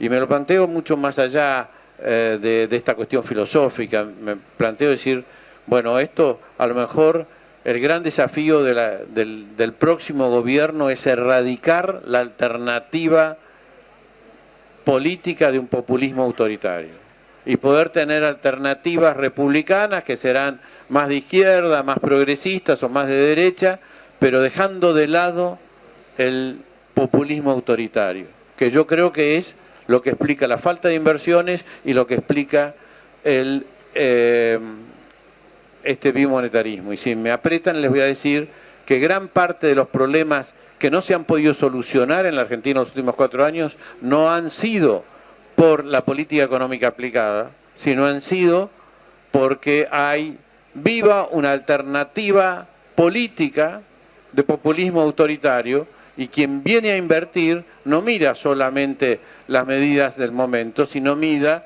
lo que puede llegar a pasar en 2 años, en 4 años, en 6 años.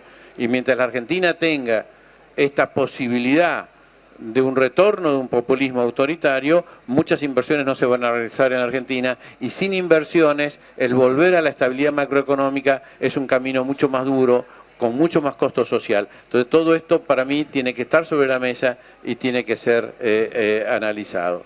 Yo creo que entonces, si la grieta alguien puede considerar que puede dar algún rédito electoral, decididamente tiene un costo económico enorme, y yo creo que esto es un tema que hay que poner sobre la mesa. Yendo un poquito en los 5 minutos que me quedan en el tema financiamiento, es por estos motivos que el Banco Nación insiste, y están muchos de ustedes cansados de escucharme, a ofrecer dólares, porque nosotros queremos prestar dólares. A mí una cosa que me enferma, me parece que está mal, es que los bancos ofrezcamos tasas del 1,5% por depósitos en dólares, cuando es casi lo mismo que te ofrece un banco en New York. ¿Por qué no ofrecemos el 3, el 4 o el 5% para atraerlos? Y el motivo es muy simple, porque el central nos limita la colocación de esos dólares. Entonces nos deja colocar dólares solamente a las empresas que exportan, y como excepción nos los permite a la generación de energía y a la ganadería. Pero no nos permite prestarle dólares a los tamberos, no nos permite prestarle dólares a los productores de porcino, de carne de cerdo, a no ser que ya sean exportadores. Y claro, entiendo las razones, porque he estado en ese puesto, de por qué el central le tiene miedo, porque recuerdo el 2001 cuando una mega devaluación puso a los bancos al borde de la quiebra y a muchas empresas endeudadas en dólares al borde de la quiebra. Pero tenemos que ir corriendo este límite, y este es el enorme desafío, y habilitar más, o sea, aceptar este bimonetarismo y tratar de tener una economía donde pueda haber, por lo menos en una primera instancia, más ofrecimiento en dólares. Y aprovecho para decir, el Banco Nación, a todos los que tengan proyectos que acepten la posibilidad de endeudarse en dólares, tiene tasas muy razonables a plazos de 7 años y de 10 años, y para todos los emprendimientos que haya en este sentido, que puedan tener alguna relación con el tipo de cambio, con el precio internacional, son tasas del LIBOR más 5 que son muy razonables. Esto creo que es un tema central, pero justifico la escasez de financiamiento y el costo de financiamiento como la otra cara de la moneda de los argentinos, que guardamos 80% de nuestros ahorros en el exterior. Creo que esto es un tema central. Y creo que también el título del panel es el tema de la inclusión, y algo habló del sistema B, Juan. Yo esto lo dije acá hace 2 años, cuando me tocó hablar del Banco Nación como banca ética, ¿no es cierto? Yo creo que la banca es una actividad que permite tanto la variante especulativa, codiciosa, avara, o también reflejada en la literatura, en el Mercader de Venecia, el avaro de Molière, como también el Banco de los Pobres de Yunus o los Montes de Piedad de San Francisco de Asís. O sea, vos fíjate que todo es banca. O sea, el banquero puede estar en un extremo o en el otro. Entonces yo creo que claramente el Banco Nación tiene que jugar en el extremo de lo que en Europa se llama la banca ética, que es la banca inclusiva y la banca sustentable. Esto es un tema del cual hablé en este mismo auditorio hace 2 años, y me parece sumamente importante destacar que tenemos que ser un banco con valores, pero con valores no ya los valores mobiliarios que todos conocemos, sino los valores en el sentido de values, en su palabra por inglés, de otros valores, de un sentido que en el Banco Nación pasa por lo inclusivo y lo sustentable y lo federal. Inclusivo, y ahora llego al emprendedurismo, inclusivo porque creemos que la inclusión financiera es el camino hacia la inclusión social.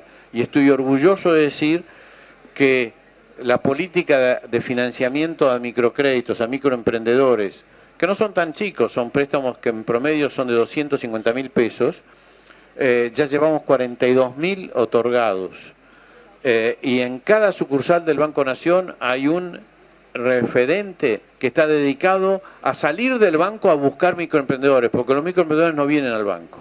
Entonces, la instrucción es que deje su elegante pañuelo, su elegante corbata, y trate de hacer empatía con los microemprendedores, y tenemos ejemplos de los más variados que hemos estado financiando. Yo me cargo de energías visitando las sucursales y preguntándole a estos referentes, contame algún crédito que te haya llamado la atención, y son increíbles. Y no se agotan solamente en gente que hace empanadas o alfarería o cerámicas en el norte, o que es Airbnb porque habilitan un cuarto en una casa para recibir turistas. Hay de las más diversas ejemplos que realmente es muy bueno compartir, porque hay emprendedurismo por todos lados. Sé que ya se me estoy quedando sin tiempo, entonces tenemos un bloquecito más de 20 minutos para compartir entre todos. Bueno, así pero déjame decir esto. Lo otro que quiero decir es, no caigamos en la simplificación de decir que la Argentina está capacitada para la agroindustria, capacitada para la energía, para la bioeconomía. La Argentina puede sorprendernos por sus capacidades empresariales. Somos un pueblo genéticamente, por audacia y por talento, capacitados, porque muchos de nosotros venimos de abuelos o de bisabuelos que han tenido la audacia más que sus hermanos para cruzar el Atlántico, y eso nos caracteriza. Y no debe llamar la atención que 5 unicornios argentinos, ninguno tiene que ver con la agroindustria, todos tienen que ver con la industria del conocimiento y con una cantidad de otras cosas donde realmente también nos dedicamos. Entonces no caigamos en simplificaciones. Por supuesto que tenemos recursos para la agroindustria, por supuesto que tenemos recursos para la energía, pero no descartemos la gran creatividad del argentino. Entonces estemos abiertos a generar las condiciones que no tengo ninguna duda que van a surgir emprendedores, y esa nueva generación de microemprendedores en una Argentina abierta, insertada al mundo, competitiva, que no está buscando proteccionismo ni subsidios, es lo que necesitamos para realmente dar vuelta a la página y dejar atrás 70 años de estancamiento y de frustración. Muchas gracias. No, por favor. Bueno, ahora vamos a compartir entre todos un par de preguntas del público también y nuestras. Y Y arranco por vos, Javier, así ya estás entrenado ahí, está caliente el músculo todavía. En lo que es esta Argentina de desarrollo, ojalá que sea una Argentina de desarrollo, sin lugar a dudas, con Vaca Muerta, Vaca Viva, emprendedurismo, ¿cuál es el rol de la banca en general? ¿Qué diferencia debe tener la banca pública con la privada? Y si el Banco Nación está preparado o quiere estar preparado, porque quizás vos me podés decir, no, ese partido no debemos jugarlo nosotros. ¿Cómo gravita el Banco Nación en todo este debate que hemos tenido? La banca, tanto pública como privada, tiene que estar dedicada al financiamiento de la actividad productiva, de la inclusión. En el caso del Banco Nación, con una particularidad que es el concepto de subsidiariedad, o sea, hacer lo que no hace la banca privada. Nosotros tenemos que ir a los sectores de clase media-baja para financiar la adquisición de la vivienda, tenemos que ir a las zonas donde no va la banca privada para prestar ahí también, el concepto federal, y tenemos que ir a los microemprendedores que no están inscritos en la FIP, igual nosotros les prestamos hasta 500.000 pesos, le podemos prestar a la gente que no está inscripta no les tenemos por qué pedir ni los últimos 3 balances ni los últimos 3 recibos de sueldo, y facilitarles y acompañarlos. Esa es la tarea del Banco Nación. Y la banca privada, que también lo entiendo, la conozco bien, es también producto, al igual que los ahorristas argentinos, también es producto de la inestabilidad, de la inflación, y por lo tanto tiene poca gimnasia de financiar a la actividad productiva. Y lamentablemente tengo bastantes años y he sido testigo de esta decadencia de la banca argentina, porque se persiguió a los cooperativistas allá en los 60 y después en la reforma de los años 70, se cerraron 600 cajas de crédito que vinieron con las corrientes migratorias. Después se hizo en los 90 una privatización de la banca provincial, de la cual yo tengo una pésima opinión. O sea, pésima opinión, porque se dedicaron a hacer el negocio de prestarle a jubilados y empleados públicos, descuidando la actividad productiva. Tengo una posición tomada, y gran parte de lo que hacemos en el Banco Nación, y lo digo en Santa Fe, donde también hemos tratado de ser agentes financieros, uno de los roles del Banco Nación ha sido el compensar esta falta de una banca federal, tratando de imponernos y crecer en el interior con una mentalidad de ir a financiar la actividad productiva, que es lo que justifica la existencia del Banco Nación. En 1891, Carlos Pellegrini dijo: este banco está para financiar a la actividad productiva, especialmente a los pequeños que no son atendidos por la banca privada. Palabras textuales o casi textuales de Carlos Pellegrini. Y este es el rol que tenemos, de complementariedad. Pero también hay que crear las condiciones para que la banca privada entienda que no está para saber comprar bonos o colocaciones de corto plazo, sino para ir a buscar y colocar. Pero todo esto es un proceso que está atado a la estabilidad macroeconómica, a la confianza, y son cosas que entendemos que se van a lograr muy gradualmente. 70 años de desequilibrio y de inflación no se solucionan en pocos años. Tenemos que entender, dejar de lado la impaciencia y apostar a una continuidad que logre esto. Ahora, en este círculo vicioso que se menciona en torno a todos los condimentos que has manifestado, y volviendo al tema de los ahorros, el 80% está en el exterior. Sí. Y tenemos prácticamente de alguna manera la culpa nosotros de... No, culpa no. Me refiero a responsabilidad, de alguna forma, de no poder confiar en nuestra propia moneda. Ahora, Sí. de nuevo, es un círculo vicioso que ha ocasionado años y años con un montón de torceduras económicas para con los argentinos. ¿Cómo se sale de eso? ¿Cómo se empieza a apostar para salir del bimonetarismo? Hace 15 años debía haber registrado el título para cada vez que se usa la palabra me paguen un royalty. Escribí un libro sin atajos.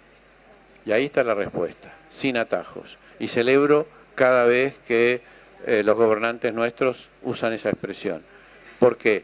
Porque hemos intentado salir con atajos. Atajos fue el plan austral, el plan de convertibilidad, el plan... diversos planes que hemos tenido en los últimos 40 años. Todos fracasan porque son planes mágicos. La única salida real es, como le gusta decir al presidente, con la verdad sobre la mesa, paso a paso, creando las condiciones para que haya confianza, para que haya progreso, para que haya productividad.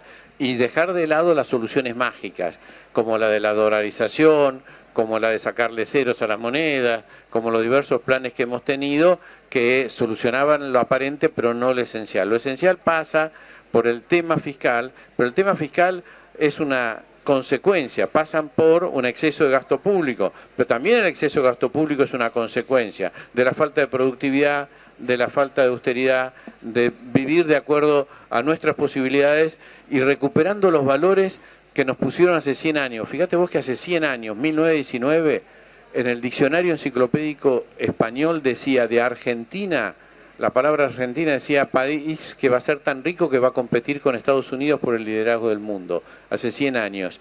¿Cuáles eran nuestros valores? La austeridad, la productividad, el venir a trabajar duro, y nadie se creía un país rico, porque no éramos un país rico, era un país que recibió 6 millones de inmigrantes que vinieron a trabajar y eso nos transformó en un país rico. Entonces, yo creo que ahí no hay soluciones mágicas a esto. El que quiera solucionar 70 años de decadencia en 3 o 4 años ya la está pifiando. Ningún país que tuvo 50% de inflación logró bajar a 5 en menos de 8 años. El récord lo tiene Brasil.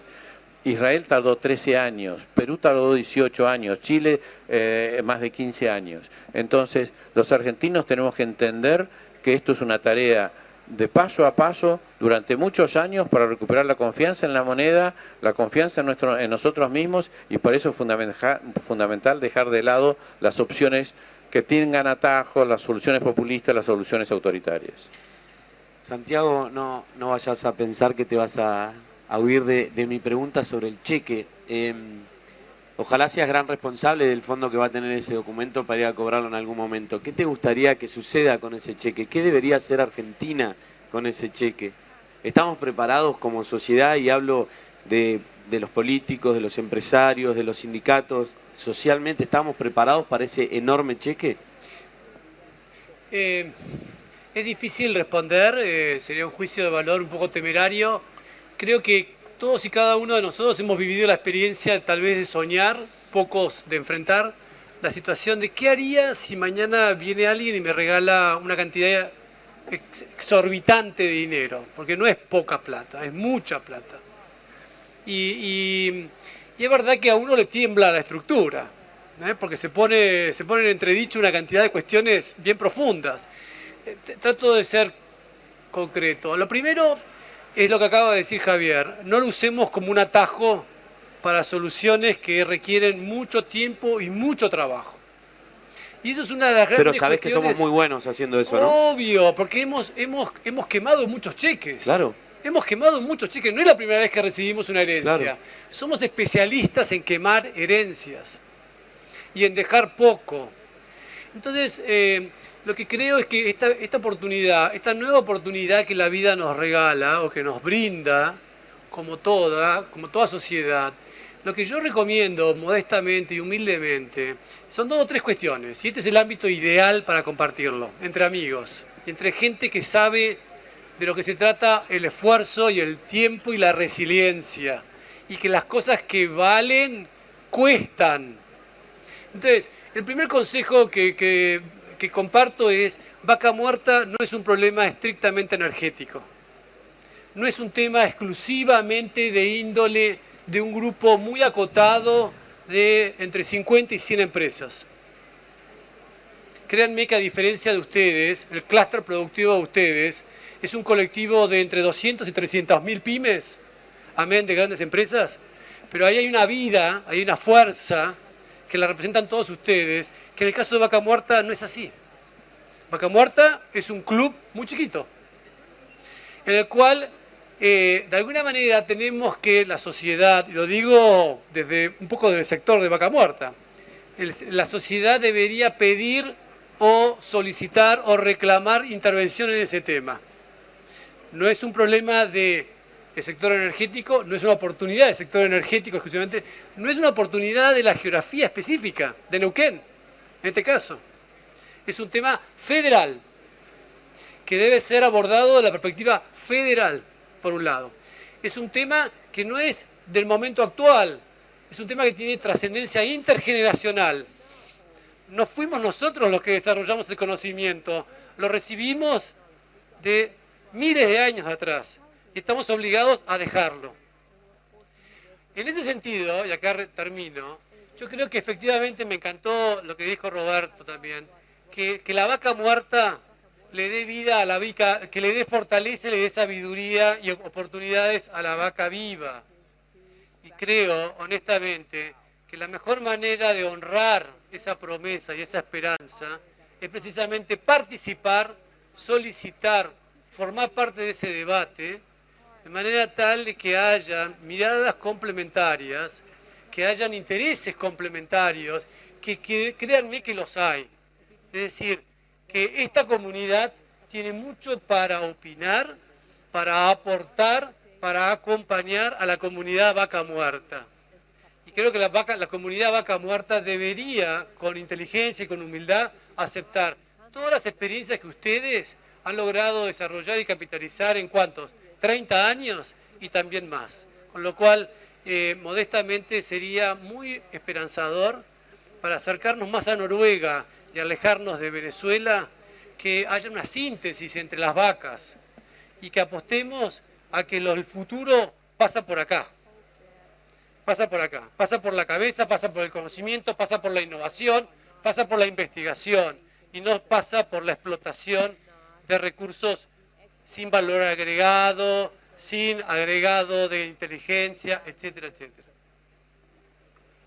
Bueno, me sumo a eso y quiero ir un poquitito más, porque me parece sumamente importante el hecho de sumar vaca muerta, vaca viva, que de alguna manera se retroalimenten estos sectores tan importantes, teniendo en cuenta que al agro le cuesta tanto, le ha costado en su momento tanto el hecho de esta separación con la industria. Y vale destacar que era agroindustria y ahora tenemos agricultura, ganadería y pesca, pero lo vamos a dejar a un costadito. De todas maneras digo, me parece fundamental ir un poquitito más allá. ¿De qué forma, de qué manera, cómo te lo imaginás? ¿Hacia dónde se puede ir en ese intercambio de conocimientos, de experiencias? ¿Hacia dónde se pueden aunar fortalezas en este punto, justamente hablando de las bondades que tiene la Argentina? Bueno, yo creo que todos ustedes han vivido esto y participan. Creo que hay un tema, hay distintos campos de actuación. Si me lo planteas en términos concretos, hay una cuestión primero que esta comunidad, la comunidad agropecuaria, agroindustrial, es nuestra bandera ante el mundo y el mundo nos conoce y en ese sentido creo que Vaca Muerta puede de alguna manera capitalizar esa representatividad, si se quiere simbólica, que hace a la identidad de la Argentina. En segundo lugar, es esto que ha trabajado tanto y también esta comunidad, que es el sumar valor. Yo muchas veces cuando le hablo a mis colegas y a los inversores, que para simplificar les digo, Vaca Muerta es, salvando las distancias, no me maten, es el descubrimiento de la soja y el descubrimiento de las mejoras genéticas a la soja y la semilla y demás. Ahora, ¿vamos a dedicarnos a producir poroto exclusivamente o todo el agregado de valor que trae aparejado Vaca Muerta? Vaca Muerta nos plantea a toda la comunidad argentina la necesidad de que salga del país no gas, no petróleo, sino valor agregado. Mucho valor agregado, por un lado. Por otro lado, como lo insinué en la introducción, es la oportunidad de abrazarnos con nuestra comunidad regional. Tenemos una oportunidad increíble de recuperar y afianzar los lazos, en particular tanto con Chile como con Brasil, que de alguna manera sería un abrazo profundo y definitivo, de poder integrar economías a partir de esta ventaja competitiva que Argentina tiene y que a ellos les resultaría tremendamente productivo poder contar en forma seria con nosotros. E inmensamente lógico ese abrazo, ¿no? Pero obvio que sí, porque finalmente... Porque aquí venimos de China, de cubrir parte de lo que decía esta explosión china, Roberto, y ahora vamos con vos, Roberto, y después con Juan, pero la verdad que este abrazo primario es mucho más lógico que irnos, sin lugar a dudas, viajamos por el mundo con Argentina, pero si antes no tenemos este abrazo, ¿no?, que resulta realmente obligatorio. Roberto, te veo y hay acá una especie de ring virtuoso. ¿Qué opinás de lo que venimos charlando? Pero mirá, ahí, pum, mirá qué fácil. No sé cómo funciona, pero ponele que funciona. Se habla cerca, ahí, A ver, ahí está. Ahí está. Primero quiero declarar una frase de Cortázar, que la edad que uno tiene es la que ejerce. Perfecto. Vas a cerrar, Juan, así que guardate y le damos a todos, no te preocupes. No, ahora más. Sí. 3 comentarios sobre la biodiversidad dentro del corral. Vaca muerta, vaca viva, vaca litio y varias vacas más.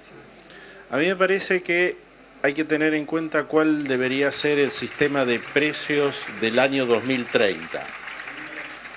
Y eso ponérselo en la cabeza socialmente acá para saber qué apuestas hay que hacer. Porque las apuestas son de corto, pero la trayectoria es de largo. Entonces, a mí me parece que eso es como básico para repensar el tema. Segunda cosa, Vaca Viva no recibió la herencia de un solo saque. Es como un fondo al cual vos tenés que acceder cada 180 días y tenés que demostrar que cumpliste. Y los muchachos de la sala lo saben. Y saben además que ese fondo fiduciario, que es la naturaleza, hay que cuidarla y que tiene un límite en términos de hectáreas, con lo cual la expansión de 25.000 millones más que ustedes van a poner y que, puedo decir, nosotros queremos poner, no va a ser necesariamente por expansión de frontera, sino que va a tener que ser por intensificación, y ahí aguante agricultura de precisión, 4.0 y todo ese tipo, Hacktech, chicos de 30, menos de 30 con mochila y arito y todo ese tipo de empresarialidad nueva. Y la otra salida es la verticalización vía industrialización de lo biológico, porque no hay otra. ¿Qué es lo que estamos viendo? Puntos de confluencia. Yo percibo que hay mucha gente que hace metalmecánica, que había sido parida en los 60 y que la segunda generación está pensando en cómo proveer Hacktech y equipo para vaca muerta. Y ahí hay mucha creatividad italiana, bien tana, porque los apellidos son casi todos italianos, aunque hay algún alemán, etcétera, etcétera, que es la base en tanto y en cuanto las dos vacas vayan hacia atrás. A mí me parece que hay que explorar ese tipo de cosas con mucho cuidado, y el último punto que hay que tener cuidado es que hay como dos temas que a mí me parece son centrales, y ahí son posiciones ideológicas y políticas de fondo, y que van a ser coincidentes, entiendo, con el planteo de Javier. El precio de los alimentos y el precio de la energía, en tanto y en cuanto estemos integrados y vayamos a modelos globales, tiene que tener un mapa de referencia internacional. Es imposible escindir los precios de referencia locales de los internacionales. Eso no quiere decir que yo no crea en la mesa de los argentinos, pero yo creo en la mesa de los argentinos de una doble perspectiva. Que la gente que se sienta a la mesa tenga los ingresos suficientes para sentarse. Y esos ingresos dependen de que haya una matriz de producción mucho más densa que genere puestos de trabajo que la que tenemos actualmente. No es regalar comida, eso es un atajo temporal entendible, pero no puede ser una cosa de largo plazo. Entonces, para cerrar, yo diría, este cuarto punto es: los precios tienen que reflejar de alguna manera las escaseces internacionales, tanto en energía como en elementos. Si ustedes me fijan un precio de energía vaca muerta por debajo, las bioenergías no pueden surgir. Si las bioenergías no tienen el primer impulso, no pueden hacer economía de variedad, porque en el fondo vis a vis van a perder. Lo que está detrás de la economía de variedad es la posibilidad de densificar el sistema productivo. Me parece que por ahí va la cosa. Gracias. Gracias. Y ahora, Juan, si te parece, podemos cerrar con vos. Nos gustaría una especie de reflexión. Bueno, primero con el más joven del panel, vamos a titularlo. Breve, no, joven. Arranqué diciendo que para mí era aprender de ellos, así que agradezco el intercambio. Y cuando hablé del traspaso generacional, es que estoy en una organización que somos menores de 40 y yo ya tengo 35. No quiero llegar a 40 para que me echen, sino que quiero preparar a la nueva generación para que se empiece a preparar, y hay que darle lugar. Hablo de las instituciones que necesitan recambio y que no las personas. De alguna manera el cambio cultural tiene que ser con organizaciones que sean organismos de trabajo colectivo y no organismos para personas, digamos, que para fines personales. Pero bueno, nada, sin dudas que para mí, o sea, yo puedo traer un espíritu, un aprendizaje, pero mucho menor de lo que él cuando tenía 41 años creó su empresa y mucho menor de lo que puedo tener él, pero creo en la complementariedad y creo que también ya no solamente tenemos que estar nosotros y ojalá que en el próximo Cubo Buddies tengamos un chico de 20 años acá también para sentarlo en la mesa y decir cómo pensamos, a eso me refiero. Nada, y después no hay duda que el camino está por el conocimiento, el poder económico sin ser especialista está cambiando en el mundo y está pasando a ser de empresas basadas en conocimiento. Entonces creo que la agroindustria tiene ahí una oportunidad en la AgTech, en la bioeconomía, que tiene que plantearse que el productor agropecuario ya no va a ser el productor que iba a revisar, sino que lo va a poder empezar a ver todo desde el celular. Y que ayer justo tenía un ejemplo de tengo un amigo es asesor y trabaja con 50 empresas, por ejemplo, diferentes. Dice, no, y estoy aplicándole el AgTech y todo lo que mi día a día de trabajo ya cambió. Y en lugar de tener miedo a eso, nosotros tenemos que verlo como una oportunidad, porque en definitiva tenemos acá un semillero de talento de ingenieros agrónomos, que la gran mayoría está acá, y que los que tenemos que transformar en que generen conocimiento. Y esa creo que es la oportunidad del campo argentino, de la agroindustria y de la bioeconomía. Gracias, Juan. Bueno, les comentamos, les recordamos que vamos a seguir de post-break ahora con Fabio Ketlas y Pablo Havkin, y vamos a tener el honor de cerrar con Santiago Kovaldov. Y la idea es bajar todo lo que venimos hablando, ¿no?, a la tierra, bajarlo en conceptos y que todos podamos tener bien en claro lo que nosotros humildemente queremos hacerles llegar como ideas. Muchísimas gracias a los cuatro. Muchas gracias. Gracias.